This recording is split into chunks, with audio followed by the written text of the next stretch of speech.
Hello বন্ধুরা, তোমরা সবাই কেমন আছো? অনেক দিন পর একটা বড় ব্লগ নিয়ে চলে এসেছি। তো এখন বাজে সকাল 6টা, দিনটা ছিল মঙ্গলবার 19শে ডিসেম্বর। তো কলেজের সামনে বাস দাঁড়িয়ে আছে আর আমরা সবাই বাসে, মানে আমরা কোথাও ঘুরতে যাচ্ছি। ঠিক সেভাবে ঘোরা নয়, আবার না ঘোরাও নয়, কারণ আমাদের একটা পেপার রয়েছে, সেখানে ফিল্ড সার্ভে করতে হবে। তো তার জন্যই আমরা ঘুরতে যাচ্ছি। একটু মজাও হবে, একটু পড়াশোনাও হবে, এইরকম ব্যাপারটা। তো তারপর বাস ছেড়ে দিল। প্রায় 1.5-2 ঘন্টা পর আমরা পৌঁছে গেলাম। তার আগে দেখো প্রচুর নাচানাচি চলছে। আর বাসে ছিল আমার বন্ধু, যে আমার পাশেই সিটে বসেছিল। তারপর দুজনে নামার আগে একটু চকলেট খেয়ে নিলাম। এই দেখো চলে এসেছি, জায়গাটা নয়া পিংলা, পশ্চিম মিদনাপুর। তারপর ওইখানে কেক দিল আর দিল চিড়ে ভাজার প্যাকেট। ওরা সবাই বিরক্ত হয়ে যাচ্ছিল, বলল ব্লগারদের সাথে আর কখনো আসবো না। তাই জন্য আমি ছোট ছোট ক্লিপই তোমাদের সাথে শেয়ার করলাম। তারপর গেলাম আমরা মিউজিয়ামে, যেখানে পটুয়া শিল্পীরা রয়েছেন। তো ওখানে আমাদেরকে দেখাচ্ছিলেন ওনারা পটশিল্পে কী কী কালার ব্যবহার করেন। ওরা কিন্তু কোনো কৃত্রিম কালার ব্যবহার করে না পটের ক্ষেত্রে। তো ওনারা দেখাচ্ছিলেন যে পাতা থেকে, ফল থেকে, হলুদ থেকে, বিভিন্ন রকম জিনিস থেকে ওনারা প্রাকৃতিকভাবেই কিন্তু কালারটা তৈরি করেন। তো এছাড়া তোমরা হয়তো আমার আগের শর্টস ভিডিওতে দেখেছো যে কাপ, কেটলি, বিভিন্ন কাচের ওপর পেন্টিং করা, ওগুলো কিন্তু অ্যাক্রেলিক পেন্টিং, কারণ এই প্রাকৃতিক কালার পটে ছাড়া অন্য কোথাও কিন্তু ধরে না। তো উনি খুব ভালোভাবে ডেসক্রাইব করছিলেন। এগুলো আমাদেরকে কিন্তু খাতাতে লিখতে হবে, তাই আমরা সবাই ফোন রেখেছিলাম শোনার জন্য, রেকর্ডিং করার জন্য। তারপর ওনাদের তরফ থেকে আমাদেরকে চা দেওয়া হলো।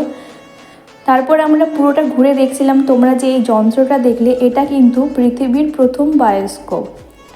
তারপর বিভিন্ন রকমের হাতের কাজ রয়েছে।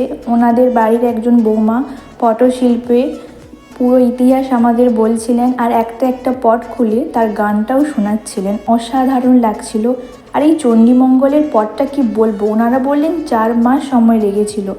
এতটা সুন্দর, যারা না দেখবে কখনোই কিন্তু বিশ্বাস করবে না। আর যেগুলোর কথা আমি বলেছিলাম অ্যাক্রাইলিক পেন্টিং, এগুলো কিন্তু অ্যাক্রাইলিক পেন্টিংই করা। ওনারা যেটা বললেন, কাঠের ওপর বা কাপের ওপর বা বিভিন্ন এই যে জিনিসগুলো তোমরা দেখছো, এগুলোর ওপর প্রাকৃতিক রং ধরে না। আর এই যে পটগুলো সব দেখছো, এগুলো কিন্তু পুরো প্রাকৃতিক রঙে করা। গাছের পাতা, হলুদ, বিভিন্ন ফল থেকে ওনারা রঙগুলো সংগ্রহ করেন। তারপর আমরা গ্রন্থাগারে চলে যাই। ওখানে পটশিল্পের উপরে বিভিন্ন বই রয়েছে, সেগুলোর আমরা ছবি ক্যাপচার করি। তারপরে বাইরে ওনারা যে পুরস্কার পেয়েছিলেন সেগুলোর বিভিন্ন ছবি চেটানো আছে, সেগুলোও থেকে আমরা ফটো ভিডিও নিয়েছি, কারণ আমাদের খাতাতে কিন্তু আটকাতে হবে।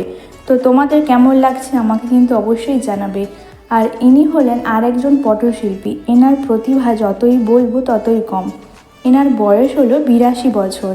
ইনি রাজ্যপালের থেকে কিন্তু সার্টিফিকেট পেয়েছেন প্রথম পুরস্কার হিসেবে, সেটাই উনি আমাদের সাথে শেয়ার করলেন। অসাধারণ, মানে আমরা ওনার থেকেও পট কিনেছি। দেখো দাদু আমাকে আশীর্বাদ করছে।